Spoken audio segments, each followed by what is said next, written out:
Bismillahirrahmanirrahim. Assalamualaikum warahmatullahi wabarakatuh. Bapak Menteri Dalam Negeri yang kami hormati, terima kasih Bapak atas inisiatif pertemuan pagi hari ini yang sangat bermanfaat bagi kami. Izin Bapak, kemarin pagi saya masih memikirkan banjir Sulawesi Selatan. Pagi hari ini sudah berganti. Alhamdulillah teman-teman dari PKN sudah membriefing saya 2 jam kemarin. Dan Bu Menpan terima kasih. Bapak Menpan, Bapak Ibu semuanya, rekan-rekan para gubernur dan PJ gubernur, rekan-rekan bupati, wali kota, PJ bupati dan PJ wali kota, perlu saya sampaikan kita harus memiliki komitmen yang kuat untuk menyelesaikan 1,7 juta pegawai non-ASN yang ada saat ini. Nah, kita perlu bersama-sama, sebagaimana disampaikan oleh Bapak Mendagri dan Ibu Menpan tadi, tahapan sekarang itu tahapan seleksi P3K tahap 2 yang masa pendaftarannya sampai dengan 15 Januari. Nah, tolong rekan-rekan yang menggerakkan slide-nya diikuti yang saya sampaikan. Nah, perlu rekan-rekan para kepala daerah untuk mengumumkan secara luas agar para P3 atau tenaga honorer ini bisa mendaftar sesuai dengan jadwal. Ya, di tanggal terakhir 15 Januari 2025. Masih ada waktu 1 minggu. Bukan ini slide-nya, slide yang di belakang. Karena saya melengkapi yang disampaikan oleh Pak Mendagri dan Ibu Menpan tadi. Nah, tahapan seleksinya di 17 November sampai dengan 25 Januari 2025, seleksi tahap 2, ini perlu di-blasting oleh para kepala daerah agar masyarakat memahami. Mengapa ini perlu diumumkan meluas? Karena dari sisi data, masih ada yang belum mendaftar di tahap 1, 333.916 tenaga honorer. Ini data konsolidasi per 6 Januari 2025. Bukan yang ini, Dek, yang di depan tadi. Tolong diikuti yang saya sampaikan, tim operator, sehingga yang mendengarkan tidak keliru menangkap datanya. Data yang di awal statistik non-ASN per 6 Januari 2025. Nah, yang di sini. Kita perlu mengumumkan secara luas karena masih ada yang belum mendaftar di tahap 2, itu dari target ada 222.968 atau 66% dari target. Namun semoga dengan pengumuman kita yang luas, calon peserta kita ini bisa mendaftar, dan kalau memang sudah tidak mau mendaftar, coba dicari tahu sudah bekerja di mana. Karena juga bisa jadi ada hambatan, mereka tidak mendaftar sehingga formasinya tidak terpenuhi. Agar para peserta kita nanti bisa lulus, ini harapan kita, dari teman-teman di BKN sudah mendata di tahap 1, penyebab tidak lulusnya ternyata banyak di seleksi administrasinya. Nah, ini perlu juga masing-masing kepala BKD membuat atau mengumumkan list ini agar tidak terulang. Mengapa mereka tidak lulus? Jadi secara teknis P3K tahap 1 ini Ibu dan Bapak ada 38.291 yang tidak lulus, dan 10 besar penyebab tidak lulusnya ternyata di surat pengalaman kerja tidak sesuai persyaratan. Kemudian yang kedua, bukti pengalaman kerja di instansi yang tidak sesuai persyaratan, kolom yang kanan, alasan TMS yang warna biru. Kemudian sertifikat tambahan nilai P3K tidak diunggah. Bukti pengalaman kerja di instansi tidak sesuai dengan persyaratan. Kemudian terbanyak yang keenam, ijazahnya tidak sesuai dengan kualifikasinya. Kemudian surat pernyataan tidak sesuai dengan format yang dipersyaratkan. Kedelapan, dokumennya fotokopian, harus dokumen yang asli. Kemudian transkrip nilai tidak sesuai dengan kualifikasi pendidikan. Dan yang ke-10, surat pengalaman kerja tidak diunggah. Nah, ini 10 besar penyebab gugur atau tidak lolos di administrasinya. Yang perlu saya sampaikan Bapak dan Ibu semuanya bahwa ini bisa jadi satu pendaftar alasan tidak memenuhi syaratnya lebih dari satu. Nah, kemudian yang TMS CPNS kemarin ada 8.843. Secara teknis ada 10 kami klasifikasikan, 10 terbesar penyebab yang tidak lulus.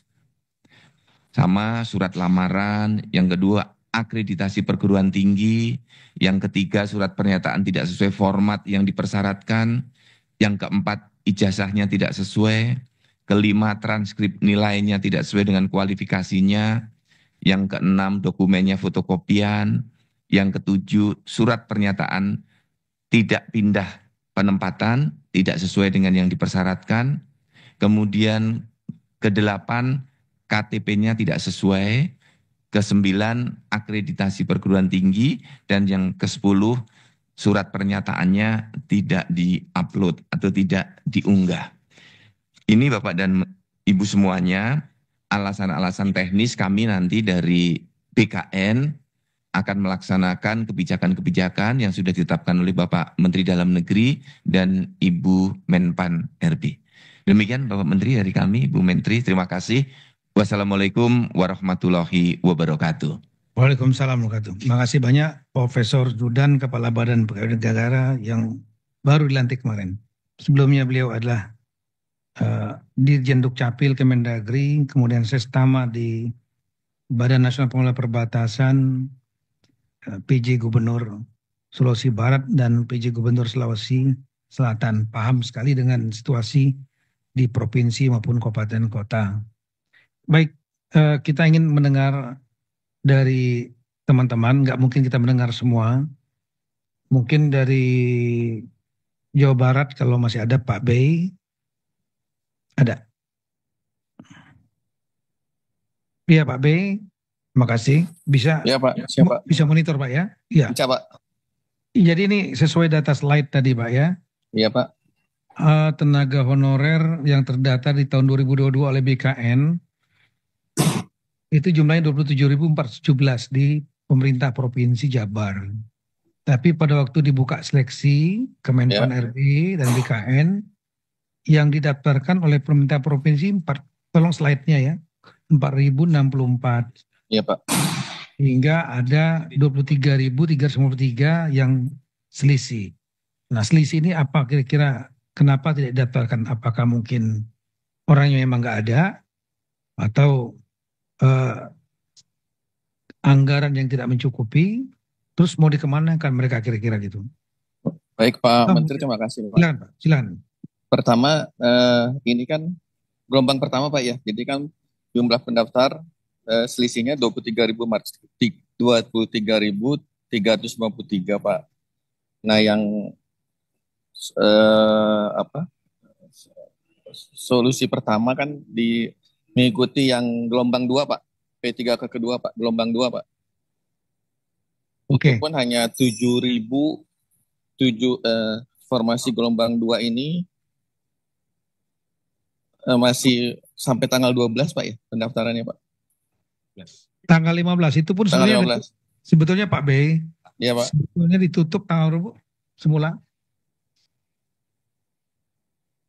Sebetulnya ditutup tanggal 7 kemarin. Iya Pak, iya diperpanjang Pak ya. Tapi ya saya Ibu Menpan diskusi dan kami dan saya ini perlu ada solusi. Kalau enggak nanti akan ramai nih gejolaknya di mereka-mereka yang enggak didaftaran itu akan ribut. Betul Pak. Ini pun sehingga kami mengusulkan kepada Ibu Menpan, Bu, bisa nggak perpanjang kita Zoom meeting, setelah itu kita perpanjang seminggu. Jadi sebetulnya kalau saya lihat jawaban dari Pak Bey, mohon maaf, ya, Pak, itu sebetulnya bukan solusi yang sudah direncanakan. Karena sebetulnya sudah ditutup tanggal 7. Ya, tapi untung ada perpanjangan dari Ibu Menpan RB. Nah ini sepertinya mungkin di bawah nggak ngasih puding kepada Bapak nih Pak, tentang potensi gejolaknya ini. situasi ini karena kesibukan yang lain. Jadi Iya, Pak. solusinya Bapak mau daftarkan, tapi kenapa 7.000 Pak, bukan 23.000? Ini kan yang diperkenakan untuk PPK ke tahap 2 itu kan yang boleh mendaftar kembali kan Pak. Nah mereka mendaftar kembali hanya 7.000 Pak. Dari 23.000 itu Pak. Yang mendaftarkan kembali juga hanya 7.000 Pak. Ya, saya Jadi mungkin tidak semua. mohon penjelasan kepada Ibu Menpan, apakah 23.353 ini mandatori wajib mereka untuk didaftarkan oleh Pemda atau memang tidak harus 23.000 Bu? Jadi Pak, 23.000 itu adalah data yang disampaikan kepada BKN. Dan Ya. itu sudah menjadi komitmen antara pemerintah untuk bisa menyelesaikan. Jadi 23 itu harus diselesaikan statusnya. Nah, jadi seharusnya kemarin Jawa Barat itu mengusulkannya ya sejumlah data yang ada di BKN, yaitu 23.353 seharusnya. Kalau memang komitmennya untuk menyelesaikan honorer. Tapi yang diusulkan kan hanya 4.060. Iya, Bu. Begitu. Nah, jadi nanti kalau memang seharusnya sih memang 23.000 seperti itu. 23.353. Nah, jangan sampai nanti yang kalau misalnya Bapak sisanya kan 19.000, Iya, betul. 19.000-nya tidak itu. Nah, itu nanti larinya ke kami Pak. Padahal kan Bapak yang mendaftar, ya Bapak kan yang meng-hire begitu. Nah, itu Ya. semuanya sudah ramai dan ini tentunya secara politis tidak ini. Nah, oleh karena itu Pak, kemarin dengan Permenpan dengan surat kami untuk supaya yang sisanya itu untuk bisa dimasukkan dengan kebijakan paruh waktu misalnya dengan menggunakan Ya, betul. sebagaimana yang ada sekarang tetap digaji begitu. Tapi nanti yang penting mereka suruh daftar dulu aja supaya nanti ada data di BKN sebagai paruh waktu. Demikian Pak Menteri. Oke, Pak Pak Menteri boleh Pak sedikit Pak? Iya, silakan. Iya Pak, betul Bu. Ini kan yang sisanya itu akan menjadi paruh waktu Bu. Tapi untuk paruh waktu itu kan belum ada petunjuk teknisnya Bu ya, seperti apa? Sudah ada Pak. Memang, Nanti sudah ada. sudah Iya. ada Pak. Jadi Pak B, kalau didaftarkan lagi 7.000 untuk gelombang kedua berarti Iya, Pak. 11.000. Kalau 7.000 itu adalah tambahan ya, bukan Tambahan. bukan 7.000 dari 4.000. Bukan Pak, tambahan Pak. Tapi Hari juga kan 11.000. sesuai formasi juga mungkin belum semua Pak itu Pak. Tidak akan semua diterima kan Pak untuk P3 ke tahap 2 sesuai dengan formasinya Pak. Ibu Diterima Pak. Jadi gini, kita punya komitmen sepanjang dia mendaftar dan ikut seleksi itu diterima Pak, dan sepanjang mempunyai data di BKN. Nah, tinggal nanti formasinya misalnya Bapak formasinya sekarang mengajukan ke kita 4.000, kemudian Bapak nambah lagi 7.000 jadi 11.000 gitu ya Pak ya. Nah, 11.000 itu menjadi PPK penuh waktu. Tapi yang 12.000 sisanya ya untuk bisa jadi PPK paruh waktu. Kalau tadi kan penuh waktu yang gitu karena kita kasih. Nah, itu Pak. Bandung ada nggak ya? Bandung kami silakan. Dari Bandung ini kita lihat satu lagi, kita habis Bandung nanti kita ke Goa. Bandung 8.156 data di BKN honorer tahun 2022. Yang didaftarkan waktu masa pendaftaran Kemenpan RB BKN itu 790. Ada 7.366 ini nasibnya mau diapakan? Kami persilakan untuk PJ Wali Kota Bandung. Terima kasih Pak Menteri. Assalamualaikum warahmatullahi wabarakatuh. Betul bahwa pengisian formasi PPK yang diusulkan itu yang menjadi batasan adalah ketersediaan atau alokasi anggaran yang batasannya 30%.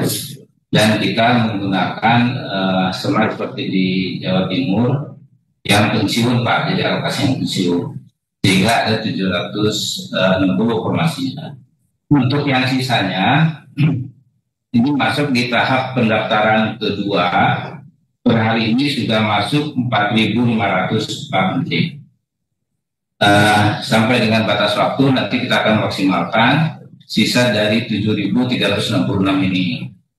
Kemudian kalaupun nanti tidak termasuk tidak bisa atau tidak termasuk di dalam tahap kedua yang untuk pendaftaran ini, alokasinya kita solusinya di outsourcing, Pak. Jadi beberapa tenaga yang kemarin jadi honorer, ini beberapa masuk di dalam kategori outsourcing untuk jasa layanannya. Demikian mungkin Pak Menteri. Terima kasih, Pak.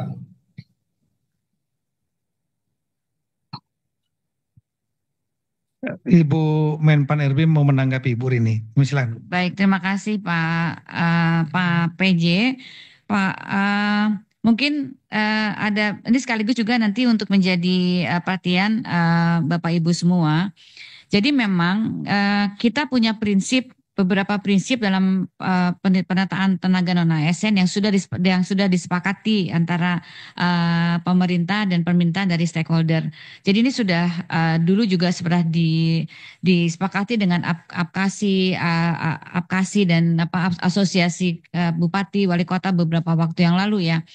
Jadi ada beberapa guiding principle gitu ya yang sudah kita sepakati. Pertama, ketika penataan non ASN itu tidak boleh ada PHK massal, kemudian tidak mengurangi pendapatan yang diterima saat ini, kemudian juga hindari pembengkakan anggaran dan sesuai dengan regulasi yang ada. Kenapa? Karena kami tidak ingin ada gangguan di dalam pelaksanaan pelayanan publik serta memberikan kesempatan kepada seluruh warga negara untuk bisa berkompetensi menjadi ASN.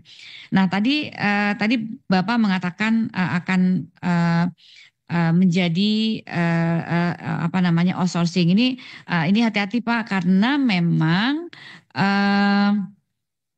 kapabilitas yang sudah terdaftar di dalam pangkalan data ASN memang sudah ada komitmen dari pemerintah untuk menjadi menjadi P3K. Nah, nanti kalau memang nanti menggunakan belanja yang non belanja pegawai, maka tolong dibuka slide saya yang nomor 3. BKN sudah melakukan pendataan, slide nomor 3. BKN sudah melakukan pendataan, ada beberapa range gaji dari berdasarkan data yang diterima sekarang untuk tenaga non honorer yang profil tenaga non ASN tadi slide 3.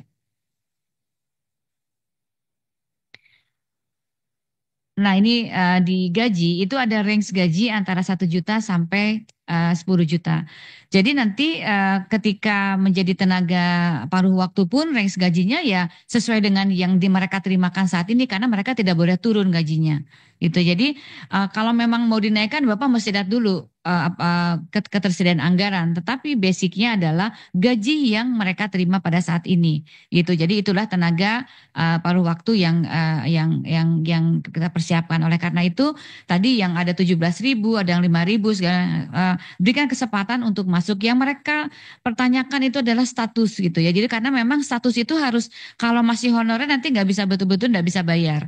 Jadi nggak bisa dibayarkan. Jadi mungkin biasa saja mereka yang sudah masuk ke dalam data BKN dibiarkan untuk masuk ke dalam seleksi, dan nanti penggajiannya itu disesuaikan dengan gaji yang diterima saat ini. Kan sekarang juga Bapak masih menggaji mereka dengan gaji yang sesuai dengan yang sudah diterimakan pada saat ini begitu. Itu mungkin yang bisa kami jawab Pak PJ Pak PJ Bandung, Wali Kota Bandung. Iya, terima kasih banyak Bu Rini. Jadi mudah-mudahan bisa terjawab, bisa memberikan gambaran juga kepada teman-teman yang lain. Sekaligus juga tadi saya sudah meminta kepada Ibu Menpan untuk sharing paparannya beliau. Termasuk ada paparan saya juga, saya sharing. Baik, untuk 3 kabupaten perwakilan dari Goa. Ini Buang Adnan mungkin bisa menjelaskan, karena 1 pun 0. Kami lihat ada yang didaftarkan 4.500. Tolong slide tadi. 4.000 slide 4.519.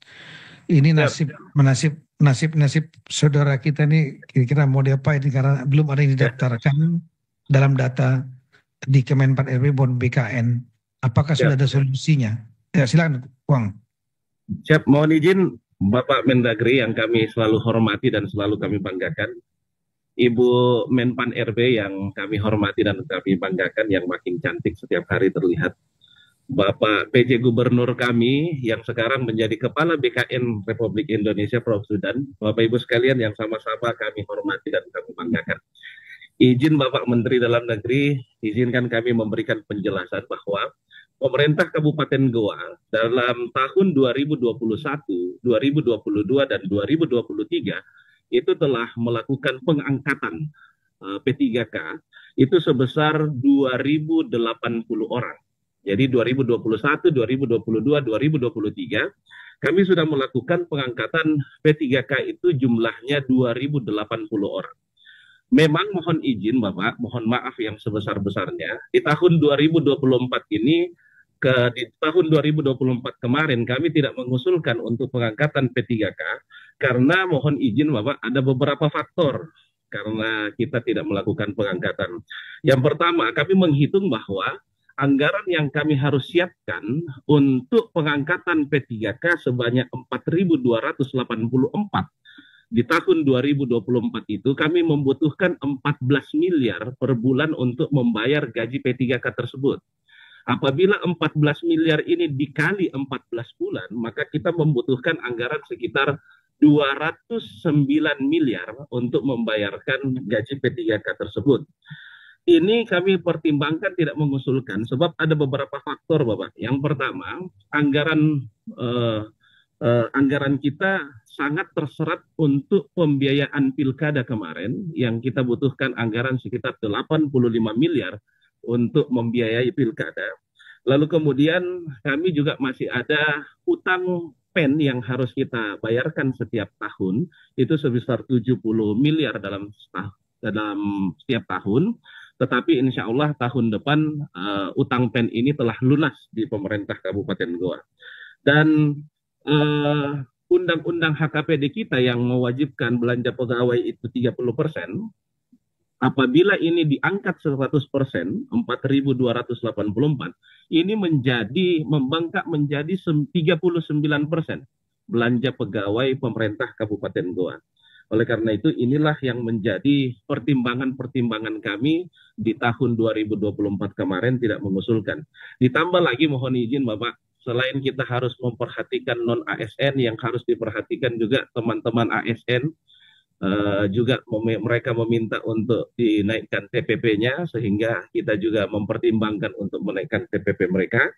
Tetapi Bapak mohon izin, di tahun 2024 ini, di tahun 2025 ini, kita sudah memberikan solusi kepada seluruh P3K itu, dan di tanggal 20 Desember kemarin, kami telah membuka pendaftaran kepada 4.284.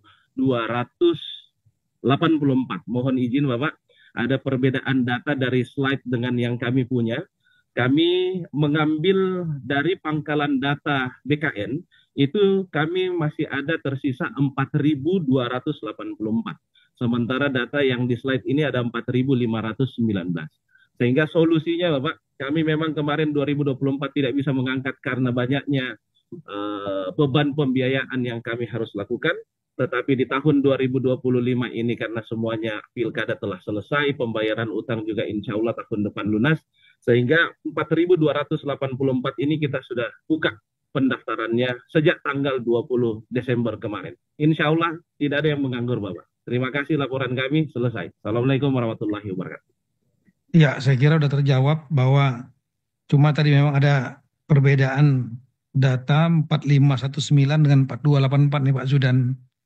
Ya, mudah-mudahan harusnya datanya bukan dari data BKN, tapi data yang paling real adalah data kalau pemerintah kabupaten mengecek seluruh ASN yang saya ulangi tenaga honorer yang ada di semua dinas-dinas semua digabungin di satu. Itu data yang paling real adalah itu pasti. Katakanlah yang 4284 kalau kita kalau kita anggap dipercaya, oke lah. Tapi intinya bahwa yang ada di tenaga honorer yang ada di Kabupaten Goa akan didaftarkan sampai dengan deadline tanggal 15. Yep. Dan saran saya kalau memang ada kesulitan masalah anggaran APBD, Jangan dulu dipaksakan naik TPP yang untuk pegawai yang PNS yang tetap, ya. Karena kalau seandainya kita mikirin itu, kita pikirin dulu yang kalau itu masih bisa hidup. Ya, ini yang honorer ini mereka nasibnya gimana? Karena nggak boleh lagi ada honorer, ya, dia harus menjadi P3K, harus didaftarkan. Nah, kalau seandainya hanya didaftarkan 2084 diangkat, nggak didaftarkan sisa 2000 nanti dia pasti akan protes kemana-mana. Kecuali kalau memang mereka sudah disalurkan ke tempat lain. Jadi kalau mendapat saya, jangan juga jelaskanlah kepada ya PNS yang lain, kenapa kita nggak naikkan TPP, terbuka aja anggarannya, buka anggaran APBD, dan kemudian sampaikan bahwa kita harus prioritaskan juga saudara-saudara kita yang hidup sebagai tenaga honorer yang mau naik P3K ini. Sambil nanti berharap APBD-nya, PAD-nya bisa meningkat, baru naik TPP nantinya ke depan. Saya kira gitu. Siap, terima kasih Bapak. Kira-kira itu baik rekan-rekan sekalian, sebagai kami mohon kepada Ibu Menpan mungkin untuk memberikan kata-kata penutup, setelah itu Pak Judan, dan setelah itu kita akan tutup. Baik, terima kasih Pak Mendagri, Bapak Ibu Gubernur dan Wali Kota, Bapak Ibu PJ Gubernur dan PJ Bupati dan Wali Kota. Terima kasih yang hari ini saya berharap Bapak dan Ibu kita punya komitmen bersama untuk bisa menyelesaikan tenaga non-ASN. Jadi kami di Kemenpan RB maupun di BKN tentunya siap untuk melakukan coaching klinik, dan kami memberikan waktu sampai tanggal 15 Januari untuk Bapak dan Ibu bisa mengoptimalkan. Apabila memang Bapak dan Ibu tidak bisa mengoptimalkan, maka tentunya kami mohon Bapak dan Ibu juga bisa membantu kami untuk memberikan penjelasan kepada para tenaga non-ASN di wilayahnya masing-masing, sehingga tidak menimbulkan gejolak yang ini. Karena memang seharusnya kita sudah sesuai dengan formasi kemarin yang sebagaimana Bapak usulkan itu sebenarnya seharusnya kita selesaikan begitu ya. Tetapi kita memberikan optimalisasi untuk supaya Bapak dan Ibu apabila memang akan menggunakan itu kami persilakan, tapi memang jika tidak mohon bisa diselesaikan, karena formasi penyelesaian ini bukan ada di Pak Mendagri, di saya atau Pak Kepala BKN, tetapi sepenuhnya menjadi penyelesaian di tingkat instansi, gitu, karena kami sudah membuka itu. Demikian Bapak dan Ibu, terima kasih,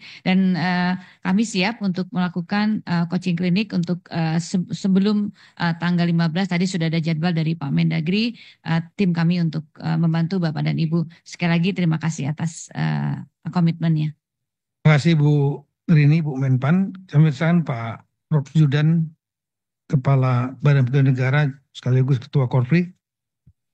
Terima kasih Bapak Mendagri, rekan-rekan semuanya, para kepala daerah.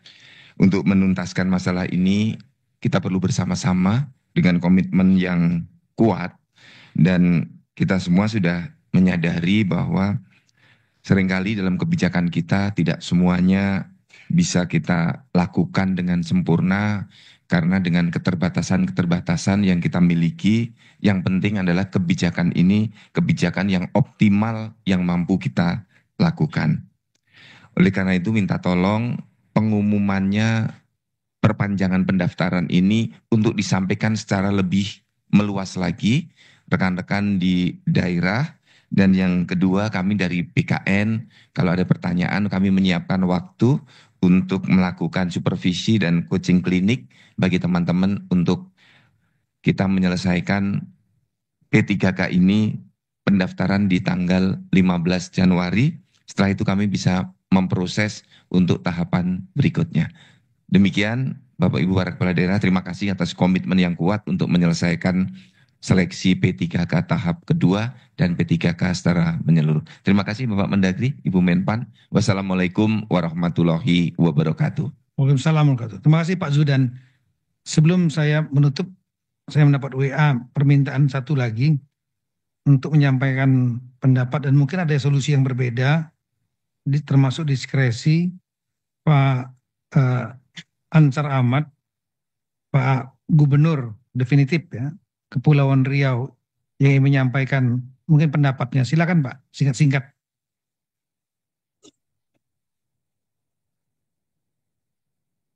Kepulauan Riau.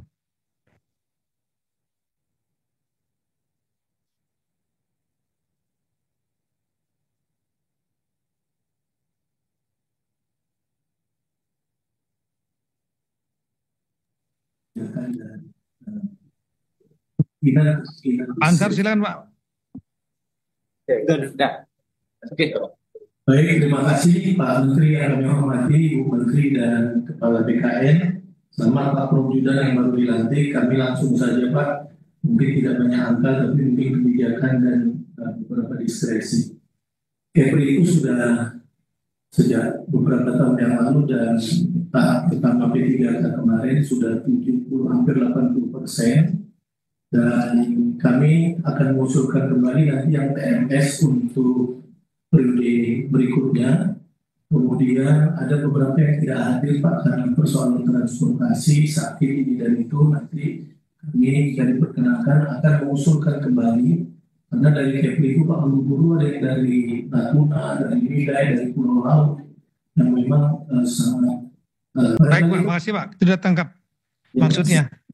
Baik, Bu Rini, kami persilakan untuk menjawab. Tadi ada poin, nanti saya juga akan menjawab yang lain. Baik, terima kasih Pak Gubernur. Terima kasih banyak pertanyaannya. Tentunya fokus kami untuk penyelesaian ini adalah yang terdata di data pangkalan data BKN, Pak. Ya, jadi nanti tentunya ini tadi ada Bapak menanyakan yang sudah P3 yang terdaftar di data BKN, kemudian daftar CPNS. Nah, nanti kita akan selesaikan Pak itu karena itu dalam sistemnya itu sudah terkunci sekarang. Jadi tidak perlu khawatir yang sudah terdaftar di dalam data BKN CPN di data BKN ya P3K tenaga terdaftar di BKN dan kemudian mengikuti tes CPNS nanti kita akan selesaikan. Jadi tidak perlu khawatir Pak itu. Jadi kan memang diperbolehkan dia mendaftar CPNS kalau memang memenuhi syarat begitu ya. Jadi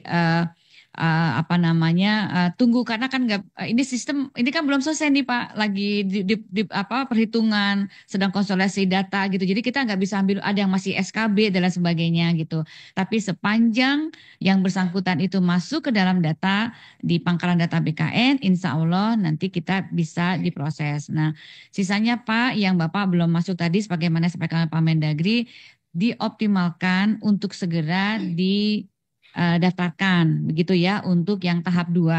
Ini sudah ada perpanjangan sudah 2 kali Pak. Mungkin mudah-mudahan waktu 1 minggu sudah cukup ya Pak. Nanti kalau tambah terus ini nanti kita nggak selesai Pak.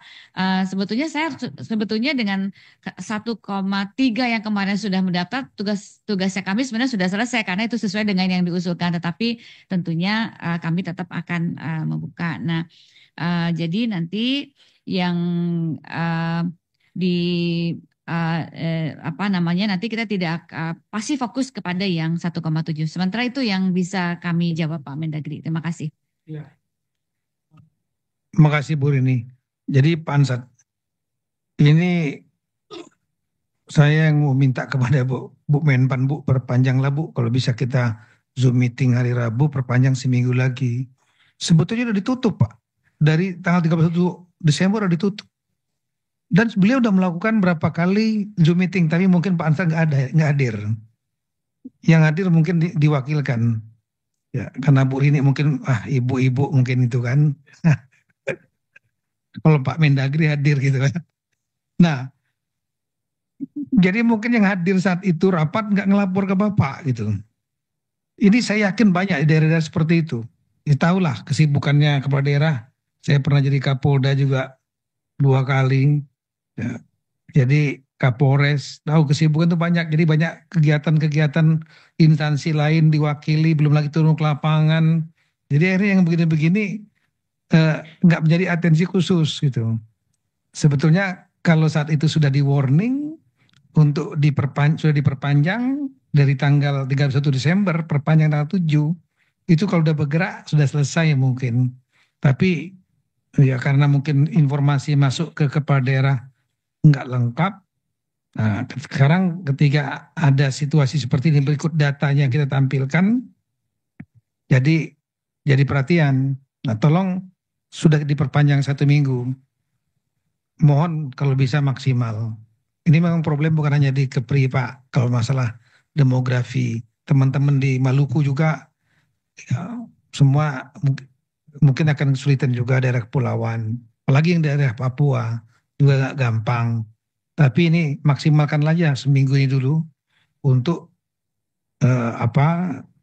menyelesaikan sehingga bisa cepat dilaksanakan seleksi dan cepat untuk diselesaikan. Karena perintah undang-undang itu sebetulnya harus selesai 31 Desember. Ini kita sudah agak sesuai keluar sebetulnya dari perintah undang-undang. Cuma perintah undang-undang itu nggak ada sanksinya, itu aja. Nah kemudian tadi mengenai apakah mungkin nanti ada yang setelah tanggal 23 Oktober ada kebijakan untuk ikut juga seleksi. Kita mau menyelesaikan hanya yang 1,7 dari base dasar 22 tahun 2022. Oktober 2003 sudah ada perintah untuk stop. Kalau masih ada yang rekrutmen, berarti jawabannya satu, tidak tahu kalau ada undang-undang itu melarang, ya, atau memang mau melanggar. Ya. Jadi kalau seandainya kita sampaikan, ya nanti kita akan carikan solusi lagi ke depan, kita akan buka lagi. Itulah persoalan berulang-ulang yang terjadi di daerah. Jadi begitu terjadi pergantian pejabat kepala daerah, rekrut baru, tim sukses, pejabat A. Kemudian begitu pilkada diganti kepala daerahnya B, Bapak B atau Ibu B, Bapak B, kemudian mentenaga honorerkan tim suksesnya yang lama masih tetap bertahan. Ditambah lagi nanti titipan pejabat segala macam masuk untuk menjadi tenaga honorer, dan itu bertumpuk-tumpuk, jadilah 1,7 juta orang itu. Kalau dia tenaga skill fine, seperti nakes tadi, tenaga kesehatan guru, penyuluh pertanian. Meskipun saya juga sebagai bapaknya Satpol PP dan Damkar juga sudah curhat, Bu, Damkar sama Satpol PP. Sepanjang dia sudah ada data di 2022, tolong didaftarkan. Jadi basis datanya saat ini kita rapat menyelesaikan yang 2022 itu 1,7. Yang kebijakan dari pemerintah pusat mereka jangan dianggurkan. Kira-kira begitu. Karena dianggurkan akan menimbulkan masalah. Kita saja udah mengurangi pengangguran, malah menimbulkan pengangguran baru. Kira begitu. Nah kalau itu berhubungan dengan masalah budget, anggaran, memang kasihan daerah-daerah yang udah terlanjur terlalu banyak honorer yang, terutama honorer administrasi, ya, yang nggak punya skill. Ya untuk mengakalinya ya seperti itu. Bukan dimasukkan di belanja pegawai, tapi dimasukkan di belanja barang dan jasa. Seperti yang disampaikan tadi oleh Sekda Provinsi Jawa Timur. Ini beliau ini orang keuangan, paham, ngerti cara masuknya di belanja barang dan jasa. Tapi statusnya bukan lagi tenaga honorer. Statusnya itu setelah seleksi nanti sudah menjadi P3K kontrak. Saya kira itu Bapak sekalian, kami menekankan beberapa hal. Yang pertama, ini rapat ini adalah sebagai wake up call bagi yang daerah-daerah yang belum memahami ada masalah yang akan jadi bom waktu. Kita ingatkan sekarang. Dan ada perintu yang dibuka oleh Ibu Menpan RB untuk memperpanjang pendaftaran sampai 15 Januari. Kemudian yang kedua, spesifik ada beberapa daerah yang saya sebutkan tadi, ya, yang terjadi selisih karena tidak mendaftarkan, itu harus dicarikan jalan keluar didaftarkan mereka. Sepanjang ada datanya. Termasuk yang 00 tadi. Yang sudah punya komitmen tadi sudah punya untuk mendaftarkan, saya ucapkan terima kasih. Karena masalah lulus atau enggak itu nomor 2. Tapi bapak dan ibu-ibu sebagai bapaknya mereka, ibunya mereka sudah daftarkan saja udah syukur. Kemudian yang kedua, anggaran tetap disiapkan untuk mereka ya, dalam APBD untuk yang mereka honorer itu yang nanti akan diangkat mungkin lulus ya, tetap disiapkan, entah dia nanti dengan full time ataupun paruh waktu, itu nomor 2. Yang penting statusnya ada sebagai tenaga saya ulangi, P3 ASN P3K kontrak ya. Mereka statusnya jelas dan mereka kemudian disiapkan anggaran dari APBD karena pegawai-pegawai daerah dibayar oleh APBD. Nah, supaya APBD-nya tidak melampaui 30%, salah satu caranya adalah dengan masuk di nomenklatur belanja barang dan jasa. Ya. Ini yang berikutnya lagi, tolong tidak lakukan lagi rekrutmen tenaga honorer. Karena itulah perintah undang-undang nomor 20 2003 pasal 66. Ini kami tampilkan. Ya, terakhir, coaching klinik nanti tolong ditunjuk pejabat-pejabat yang menangani masalah ini di daerah untuk mengikuti coaching klinik mungkin per Zoom ya. Tanggal 9 dan 10, kemudian dilanjutkan lagi 13 sampai dengan 15 Januari 2025 jam 15 sampai jam 20 malam. Nanti ada petugas teknis dari Kemenpan-RB, Badan Pegawai Negara, dan Kemendagri yang akan memberikan coaching, dan saya minta tolong dilakukan 2 arah sehingga bisa terjadi dialog. Karena mungkin ada permasalahan-permasalahan yang spesifik yang hari ini kita nggak sempat sentuh karena keterbatasan waktu. Saya kira itu Bapak sekalian, harapan kita mudah-mudahan permasalahan 1,7 juta honorer yang sudah terdata ini dapat diselesaikan sambil kita mencari solusi untuk permasalahan-permasalahan di luar itu yang berkaitan dengan kepegawaian termasuk honorer. Terima kasih atas waktu Bapak sekalian. Mudah-mudahan dengan upaya kita, keseriusan kita, ya ini adalah pahala bagi kita karena menyangkut masalah nasib kehidupan jutaan orang. Sekian dan terima kasih. Wassalamualaikum warahmatullahi wabarakatuh. Tuhan berkati kita semua.